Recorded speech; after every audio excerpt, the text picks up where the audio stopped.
नमस्कार दोस्तों, आपका स्वागत है हमारे YouTube चैनल में। हम आपको ये क्लास 12th का लेसन नंबर 6 करा रहे हैं। इसकी ये एक्सरसाइज 6.5 है। इसका टॉपिक का नाम है मैक्सिमा एंड मिनिमा। ये इम्पोर्टेंट टॉपिक है आपके लिए, तो इसमें मैं आपको पूरा विस्तार से समझाऊंगा और बिल्कुल सीधे तरीके से शॉर्टकट एक तरीके से आप क्वेश्चन कर सकते हैं। तो पहले इसका समझ लें, इसमें विस्तार से क्या क्या इसमें पॉइंट क्या क्या हमें ध्यान रखना है, फिर आप आसान तरीके से क्वेश्चन कर सकते हैं। कैसे? अब जैसे ये मैंने किसी फंक्शन का ग्राफ बनाया है, तो इस तरीके से कोई भी ऐसे XYZ। अब यहाँ पर देखिए ये जो पॉइंट है यहाँ ये उठे हुए, तो ये यहाँ पर अधिकतम हो गया, फिर ये न्यूनतम हो गया, फिर ये अधिकतम हो गया, न्यूनतम हो गया, अधिकतम हो गया, न्यूनतम हो गया। तो ये वाले पॉइंट हैं जो क्या हैं, ये अधिकतम वाले पॉइंट हैं, तो इन्हें कहते हैं उच्चतम बिंदु, यानी कि इनका फंक्शन का उच्चतम मान कह सकते हैं। अब जिस x की वैल्यू पर ये आए हैं, तो उस x की वैल्यू को कहते हैं कि भाई किन मानों पर हैं, यानी कि x के क्या मान हैं जिन पर ये फलन उच्चतम है। अब देखिए ये न्यूनतम वाले हैं मान। अब ये सबसे ऊंचा है, तो इसका मतलब ये ग्रेटेस्ट है। तो देखो किसी फंक्शन के उच्चतम मान कई हो सकते हैं, उच्चतम कई अनेक मान हो सकते हैं, निम्नतम भी अनेक मान हो सकते हैं, लेकिन महत्तम यानी कि ग्रेटेस्ट वैल्यू एक अकेली होती है और लीस्ट वैल्यू भी अकेली होती है। देखिए सबसे छोटा है, तो हम इन्हें क्या कहते हैं, स्थानीय उच्चतम कहते हैं। जो अनेक वैल्यू हैं, अब इनका क्या है, कई हो सकते हैं, तो इनका नाम कर लेते हैं स्थानीय उच्चतम। A, B और ये जो C, D ये क्या है, स्थानीय उच्चतम है, लोकल मैक्सिमा। इसी तरीके से स्थानीय निम्नतम, तो ये स्थानीय निम्नतम है सभी जगह। तो अब इसमें सबसे छोटी वैल्यू Q है, तो इसे हम कहते हैं कि एब्सोल्यूट मिनिमम वैल्यू। तो Q पर है एब्सोल्यूट मिनिमम, और सबसे जो हाईएस्ट है उसे कहते हैं निरपेक्ष उच्चतम मान, और इंग्लिश में कहते हैं एब्सोल्यूट मैक्सिमम वैल्यू। तो इसमें क्या क्या बातें आ गई भाई, निरपेक्ष उच्चतम और निरपेक्ष न्यूनतम ये तो अकेले ही होते हैं एक फंक्शन के, यानी कि सबसे बड़ा मान जो होगा वो निरपेक्ष उच्चतम होगा, और जो सबसे छोटा मान होगा वो निरपेक्ष निम्नतम होगा। बाकी उच्चतम मान हम खाली बोलते हैं कि स्थानीय उच्चतम और स्थानीय निम्नतम, वो अनेक मान हो सकते हैं। तो इन्हें अब करने का तरीका क्या है, इनके इस टॉपिक के क्वेश्चन करने का तरीका आप समझ लें, फिर मैं क्वेश्चन करवाऊंगा। जैसे सपोज करें कि आपके पास कोई फंक्शन दिया है, अब उसका नाम y रखें या fx। अब उसके बाद हमें करना क्या होता है, पहले आप उसका डिफरेंशिएशन कर लें। चलिए कर लिया dy/dx, या fx है तो f' हो जाएगा। अब ये कर लिया, फिर उसके बाद हमें ये लाइन लिखनी है उच्चतम या न्यूनतम मान के लिए f' का मान 0 रखना है या dy/dx का मान 0 रखना है। क्यों?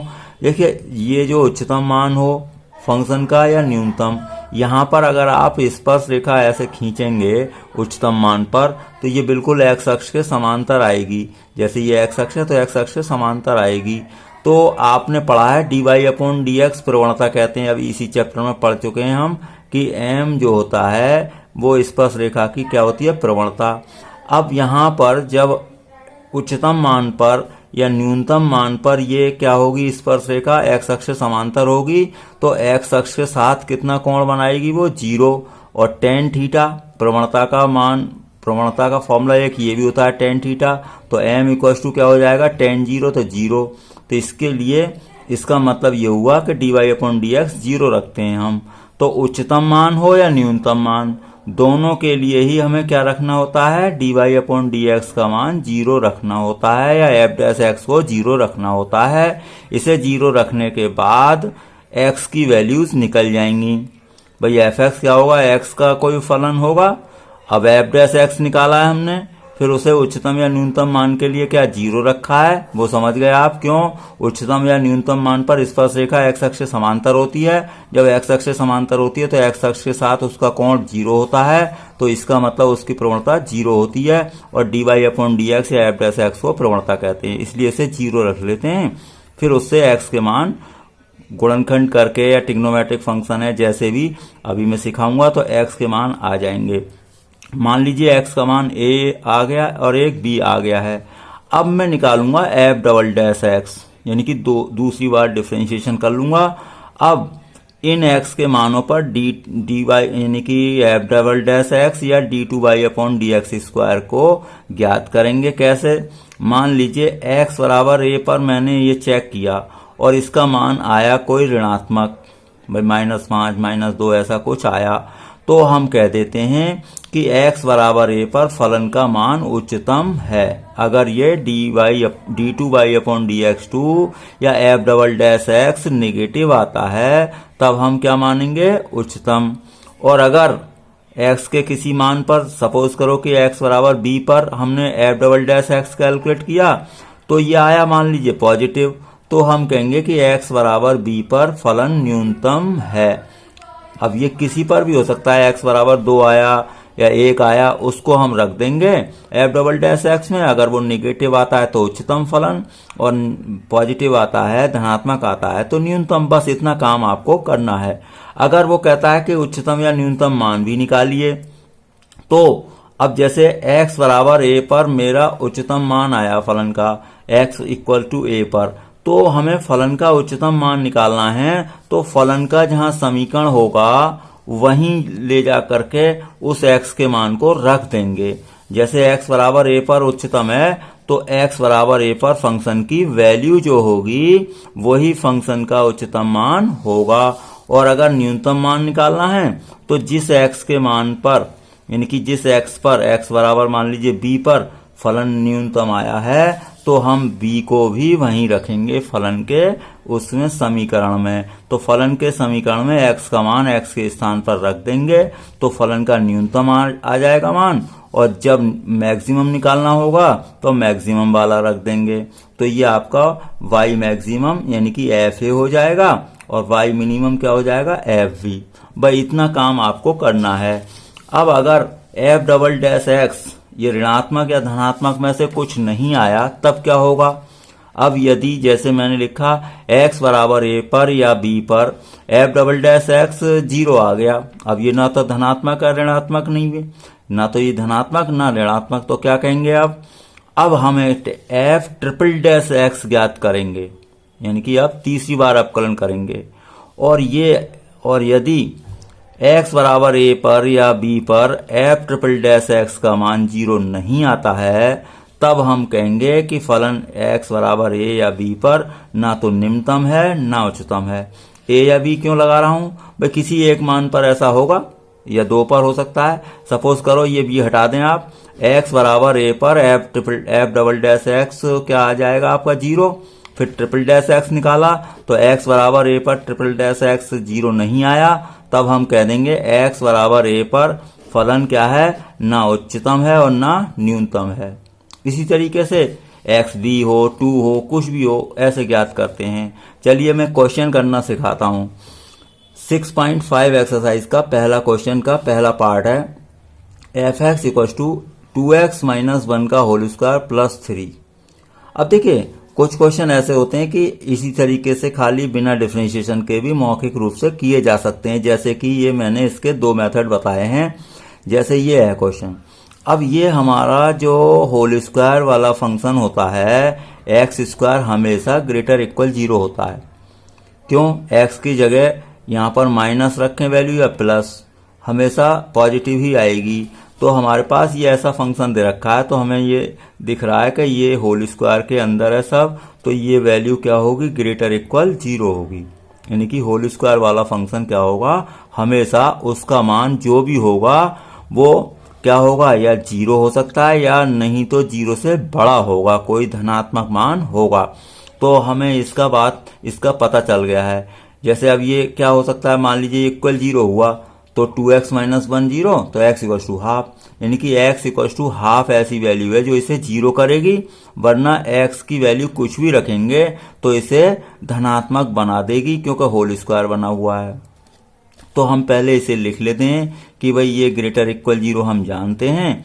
अब मुझे 3 भी चाहिए था, तो दोनों तरफ मैंने इसमें दोनों तरफ 3 जोड़ दिया, तो ये क्या आ जाएगा? 2x माइनस 1 का होल स्क्वायर प्लस 3 ग्रेटर 3।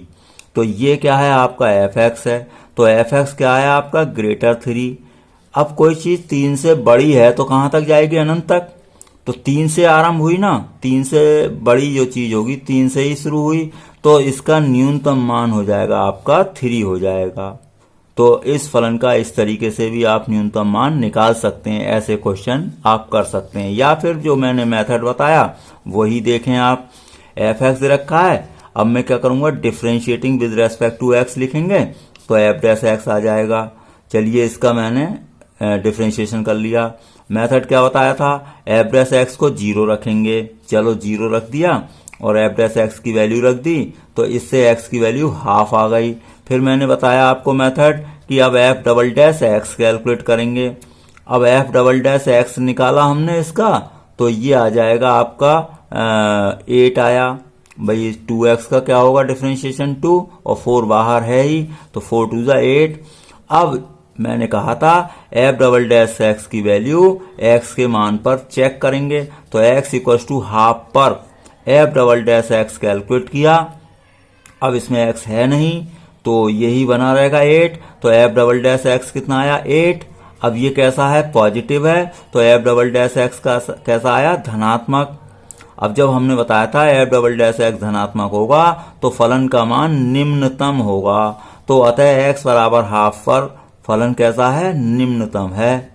तो ये आपका निम्नतम निकला। अब मैंने कहा था कि निम्नतम मान निकालेंगे कैसे, तो जिस मान पर यानी कि जिस x पर निम्नतम आया है उस x के मान को कहाँ रखेंगे ले जाकर आप, फलन के समीकरण में।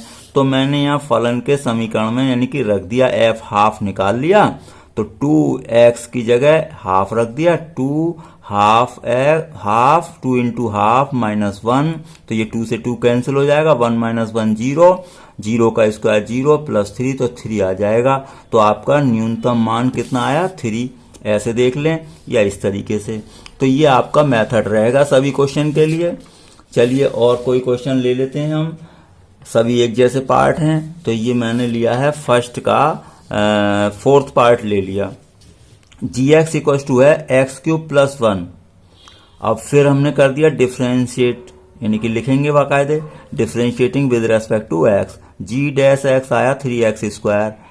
अब मैंने कहा था जी डैश एक्स या एफ डैश एक्स जो भी हो उसे 0 रखेंगे, 0 रख दिया। चलिए तो 3x स्क्वायर इक्वल टू 0, तो x आया आपका 0। अब हमने कहा अगला स्टेप क्या होगा, डबल डैश यानी कि जी डबल डैश या एफ डबल डैश एक्स निकालेंगे, तो ये आया 3 2 जा 6x। अब x के मान पर चेक करूंगा मैं, तो x इक्वल टू 0 पर जी डबल डैश एक्स निकाला तो 6 इंटू 0 0 आ जाएगा। तो हमने बताया था आपको कि अगर एफ डबल डैश एक्स 0 आ जाएगा, देखिए एफ डबल डैश एक्स 0 आएगा तब क्या एफ ट्रिपल डैश एक्स ज्ञात करेंगे। अब यहाँ पर हमने यानी कि एफ नहीं है तो जी है, तो जी ट्रिपल डैश एक्स हमने ज्ञात कर लिया। तो जी डबल डैश एक्स 6x था, तो जी ट्रिपल डैश एक्स क्या हो गया 6 आ जाएगा, यानी कि अब इसका आपने डिफरेंशिएशन कर दिया तो 6 आ जाएगा। तो अब x बराबर 0 पर इसको चेक करो, तो जी ट्रिपल डैश एक्स को चेक किया 6 ही आया, क्यों x है नहीं, तो इसका मतलब क्या हुआ ये 0 के बराबर नहीं है। तो ऐसे केस में हमने बताया आपको जब f ट्रिपल डैश एक्स 0 के बराबर ना हो तब फलन उस x के मान पर ना तो उच्चतम होगा और ना न्यूनतम होगा। अतः यहाँ लिख देंगे फलन ना उच्चतम और ना न्यूनतम। तो ये आपका मेथड है। अब सेकंड क्वेश्चन हमने लिया, इसमें मॉडुलस लगा हुआ है। तो देखिए मॉडुलस वाले का डिफरेंशिएशन करने में प्रॉब्लम है, तो मॉडुलस वाला हम इसी तरीके से चेक कर देंगे। कैसे, मॉडुलस वाला जो फंक्शन होता है आपको पता है मॉडुलस के बाहर कुछ भी नंबर आएगा बाहर तो वो पॉजिटिव ही आएगा। ज्यादा से ज्यादा क्या हो सकता है 0 आ सकता है। अगर मॉडुलस के अंदर 0 बन गया तो 0 आएगा, वरना तो मॉडुलस के अंदर -3 बनेगा तब भी 3 आएगा, +3 बनेगा तब भी 3 आएगा। तो कहने का मतलब यह है कि मॉडुलस x को हम ग्रेटर इक्वल 0 लिख सकते हैं। तो मॉडुलस x वाला नंबर हमेशा क्या होता है ग्रेटर इक्वल 0। इसी तरीके से स्क्वायर वाला फंक्शन यानी कि परफेक्ट स्क्वायर वाला फंक्शन भी क्या होता है ग्रेटर इक्वल 0 होता है। तो ये आप बात याद रखेंगे। तो मॉडुलस वाला फंक्शन हमने क्या रख दिया ग्रेटर इक्वल 0। अब ये 0 तो एक ही केस है, कब, जब x + 2 आपका 0 होगा यानी कि x = -2। अब मुझे इसमें -1 बनाना है, तो माइनस मैंने 1 दोनों तरफ कर दिया, इधर भी, तो -1 इधर भी आ जाएगा, इधर भी। तो ये आपका क्या बन चुका है, fx। तो fx और ये ग्रेटर इक्वल -1। अब देखिए ग्रेटर इक्वल -1 है तो सबसे छोटी वैल्यू तो -1 हुई, उसके बाद तो बड़ी होंगी। तो क्या लिखेंगे अब, ऐसे केस में फलन का निम्नतम मान क्या आ जाएगा, -1। उच्चतम मान का अस्तित्व है नहीं। क्यों, कोई चीज -1 से ग्रेटर इक्वल है तो वो कहां तक जाएगी, कुछ पता नहीं, अनंत तक जाएगी। तो अनंत कैसा होता है, अपरिभाषित होता है। तो इसका न्यूनतम मान तो हमें क्लियर है, डिफाइन है कि -1 से स्टार्ट हो रहा है, तो न्यूनतम मान क्या है आपका, -1 है। उच्चतम मान का पता नहीं कब समाप्त होगा, तो यहां लिख देंगे कि उच्चतम मान का अस्तित्व नहीं है। अतः ऐसे लिख सकते हैं, x बराबर -2 पर निम्नतम मान आपका कितना आया, -1 आया। भाई यहां से आया था ना, x बराबर -2, तो x इक्वल टू -2 पर आपका फलन का निम्नतम मान कितना है, -1 है। इसी तरीके से एक और लिया मैंने मॉडुलस। देखिए अभी बताया था हमने मॉडुलस ग्रेटर इक्वल 0 लिखेंगे, लेकिन यहाँ ध्यान दें माइनस है, तो माइनस से मैं इसे मल्टीप्लाई करूंगा तो इनइक्वलिटी का ये साइन चेंज हो जाता है, ग्रेटर का लेस हो जाता है, तो ये लेस हो गया। अब मुझे 3 भी बनाना है, क्योंकि फंक्शन पूरा बनाना है, तो 3 दोनों तरफ हमने प्लस कर दिया, तो ये आपका फंक्शन बन चुका है। तो ये क्या आया आपका, लेस इक्वल 3, यानी कि इसे हम लिख सकते हैं, ये क्या है आपका gx, तो gx लेस इक्वल 3। अब कोई चीज लेस इक्वल 3 है, यानी कि 3 या 3 से छोटी चल रही है, तो अधिकतम मान तो 3 होगा। भाई देखो ग्रेटर इक्वल में ऐसे ग्रेटर इक्वल 3 है कोई चीज, तो न्यूनतम 3 है। लेस इक्वल 3 है, इसका मतलब 3 से अब कम होता जा रहा है, तो ये अधिकतम है। और यहाँ पर क्या है, न्यूनतम है, क्योंकि 3 से आगे बढ़ रहे हैं, यहाँ 3 से पीछे हट रहे हैं। तो ये क्या है, gx लेस इक्वल 3 आया। इसका मतलब इसका मान, फलन का उच्चतम मान कितना है, 3 है। अब इसके हमेशा क्या जा रहा है, 3 या 3 से छोटा जा रहा है। अब यानी कि छोटा कहां तक होगा, अब वो माइनस अनंत तक होगा, तो इसलिए इसके छोटे होने का कोई निम्नतम मान नहीं है, यानी कि निम्नतम मान का अस्तित्व नहीं है। और ये उच्चतम मान कब है, वो इसे 0 रखकर प्राप्त हो जाएगा। x + 1 = 0, तो x = -1 पर फलन कैसा था, आपका उच्चतम था। भाई ये काम आपको करना है। जैसे कि थर्ड पार्ट लिया, hx = आपका है sin 2x + 5। अब देखिए हम हमेशा जानते हैं साइन थीटा क्या होता है, -1 और 1 के बीच में होता है। कॉस थीटा और साइन थीटा एक ही बात है। तो इस मेथड से भी हम कर सकते हैं, और जो मैंने मेथड बताया, अब मतलब आपका जो h' या डिफरेंशिएशन करके, तो पहले ये मेथड देख लें। h यानी कि साइन थीटा, अब ये 2x पर ध्यान नहीं देंगे हम, क्योंकि ये तो हमारी नजर में क्या है, थीटा है। तो साइन थीटा क्या होगा, -1 से लेकर +1 होगा। तो इसका मतलब साइन 2x भी -1 से अब +1 होगा। मुझे 5 और जोड़ना है इसमें, तो सभी तरफ यहाँ सभी में 5 जोड़ दिया, तो 5 यहाँ भी और यहाँ भी, क्योंकि मुझे फलन बनाना है। तो ये तो बन गया आपका hx बन गया। 5 - 1 क्या हो गया, 4, 5 + 1 6। तो hx कहां से कहां तक जा रहा है, 4 से 6 तक। क्लियर हो गया। अब hx जब 4 से 6 तक है, तो 4 से स्टार्ट हो रहा है, 6 पर एंड हो रहा है। तो 4 क्या हो गया आपका न्यूनतम मान, और 6 क्या हो गया उच्चतम मान, क्योंकि 6 से ज्यादा तो है नहीं। तो इस तरीके से आप निकाल सकते हैं, या जो अवकलन मैंने बताया डिफरेंशिएशन, उस तरीके से करते हैं। तो ये 2 मेथड, बल्कि वही ज्यादा मेथड कारगर है, कौन सा, अवकलन करके, क्योंकि ये मेथड तो कभी कभार ही काम आएगा कुछ सिलेक्टेड क्वेश्चन में, वरना तो उसी से ही करेंगे। अब जैसे थर्ड का फर्स्ट पार्ट है, हमें f' कर लें। f' निकाला 2x, उच्चतम या न्यूनतम मान के लिए मैंने बताया f' को 0 रखें, तो 2x 0, तो x 0। अब f" निकालिए, तो ये आया आपका 2, तो x 0 पर f" कितना आ रहा है, 2। अब ये है ग्रेटर 0, इसका मतलब x = 0 पर फलन का निम्नतम मान है, या स्थानीय निम्नतम लिख दें। तो स्थानीय निम्नतम मान आपको निकालना भी हो, अगर मैंने बताया था आपको न्यूनतम मान निकालना हो, तो तो जिस x के मान पर न्यूनतम आया है उस x की वैल्यू को कहाँ फलन के समीकरण में ले जाकर रखेंगे। ओरिजिनल जो समीकरण आपको दी गई होती है उसमें ले जाकर रखते हैं। तो 0 पर आया था न्यूनतम, तो x बराबर 0 इसमें रखते हैं, f0, तो 0 का स्क्वायर 0, तो फलन का स्थानीय निम्नतम मान कितना हो गया, 0 हो जाएगा।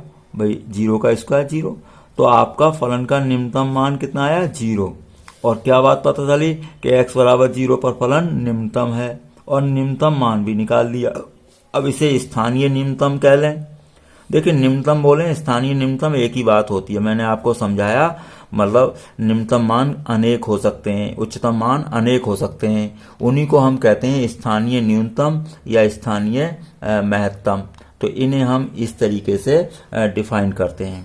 तो ये आपका क्वेश्चन नंबर आपका 3rd का क्या था, फर्स्ट पार्ट था। अब देखिए क्वेश्चन नंबर 3rd का हम अब 3rd पार्ट ले रहे हैं। 3rd पार्ट में आपका ये है hx equals to sine X plus cos X. इसे मैंने समीकरण नंबर 1 बना दिया और यहाँ पर अंतराल दे रखा है x 0 से π/2 के बीच में है, यानी कि x ग्रेटर 0 और लेस π/2। तो अब क्या करेंगे, हम डिफरेंशिएटिंग करेंगे, differentiating with respect to x, h dash x निकाला, cos x minus sine x, तो h डैश x अब 0 रखते हैं, हमने बताया स्टेप आप याद कर लें। 0 रखिए, इसे 0 रख दिया हमने। अब ये इधर जाएगा cos x equal sine x, अब साइन x अपॉन में आएगा, तो cos x upon sine x equal to क्या हो गया आपका 1, तो ये हो गया tan x इक्वल टू 1, तो x की वैल्यू कितनी आ गई, π/4, क्योंकि इस अंतराल में ही लेनी है आपको, तो π/4 आया। अब हमने अगला स्टेप बताया h double dash x calculate करें और इस x के मान पर h डबल डैश x या f डबल डैश x का मान चेक करें कि धनात्मक है या ऋणात्मक। तो मैंने π/4 रख दिया, इनकी वैल्यू निकल गई, -1/√2 1/√2 -2/√2, इससे √2 से कैंसिल कर दिया तो माइनस के √2 आ जाएगा। तो ये कैसा आया लेकिन ऋणात्मक, तो h डबल डैश x कैसा है, ऋणात्मक है। अतः फलन x बराबर π/4 पर फलन कैसा है, उच्चतम है। और अगर आपको उच्चतम मान निकालना है तो मैंने बताया था इस x के मान को फलन की ओरिजिनल समीकरण में ले जाकर रख दें जो स्टार्टिंग में दे रखी थी। तो उसमें π/4 आपने रख दिया, साइन π/4 cos π/4 1/√2 1/√2, तो 2/√2, तो ये आपका फलन का उच्चतम मान प्राप्त हो चुका है। तो इस तरीके से आप क्वेश्चन करेंगे। जैसे कि इसका 5th पार्ट है, f(x) equals to x³ minus 6x² plus 9x plus 15। Differentiate करा हमने, चलिए डिफ्रेंशिएशन हो गया, इसे 0 रखा। अब इससे x की वैल्यू निकल गई। फिर f डबल डैश x करेंगे आप, 6x माइनस 12। अब 1 पर चेक किया हमने f डबल डैश x को, तो ये आया -6, यानी कि निगेटिव आया ये f डबल डैश x। इसका मतलब x बराबर 1 पर फलन उच्चतम है। अब मान लीजिए आपको उच्चतम मान निकालना है, तो किस पर आया है उच्चतम, x बराबर 1 पर। इसे ओरिजिनल समीकरण में ले जाकर रखेंगे, यानी कि फलन की समीकरण में आप ले जाकर रखेंगे। तो सभी जगह रख दें 1 x के प्लेस पर, तो ये आपका आया 19। तो इस तरीके से ये फलन का क्या आ जाएगा, आपका उच्चतम मान। अब एक मान और बचा है आपका x का 3, तो x बराबर 3 पर भी f double dash x check करिए।